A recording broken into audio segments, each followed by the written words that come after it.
मेरे वतन दे अजीम लोगो, मेरे वतन दे अजीम लोगो, ए रोला सारा मुकामना है। तुहाडी खातिर ए कैद विच है, ओ कैदी जेड़ा कैद विच है। तुसां ताई को छुड़ावना है। मेरे वतन दे अजीम लोगो, हे जंग साडी ते ए पिलड़दा, असां ता चुप है ए निहरदा।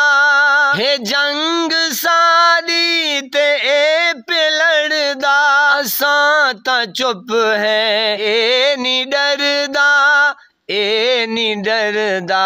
कसम खुदा दी दिलेर ए जान, कसम खुदा दी दिलेर ए जान। नस्ल को अपनी दसावना है। मेरे वतन दे अजीम लोगो, ए रोला सारा मुकामना है। तुहाडी खातिर ए कैद विच है, ए कैदी जेड़ा कैद विच है। तुसां ताई को छुड़ावना है। मेरे वतन दे अजीम लोगो, ए चोर डाकू लुटते खा गिल, ए सारा पैसा बारू चा गिल।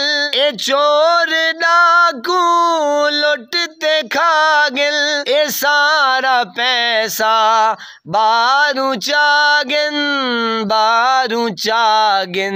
ए कर्ज दे विच मुल्क सारा, ए कर्ज दे विच मुल्क सारा। असां तरल मिल बचावना है। मेरे वतन दे अजीम लोगो, ए रोला सारा मुकामना है।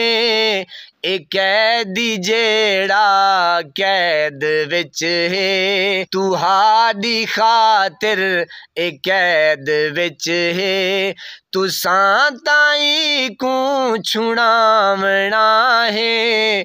मेरे वतन दे अजीम लोगो, ई चुप दे ताले को त्रोड़ देवो, ते ताले जेल दे खोल देवो।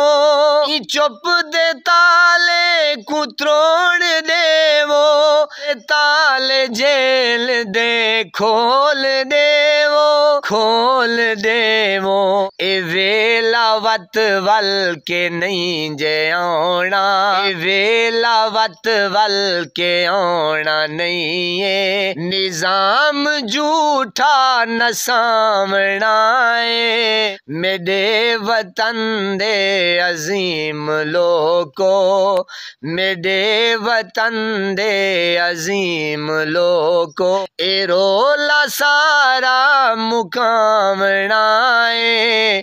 तुहाडी खातिर ए कैद दे विच, तुहाडी खातिर हे कैद दे विच।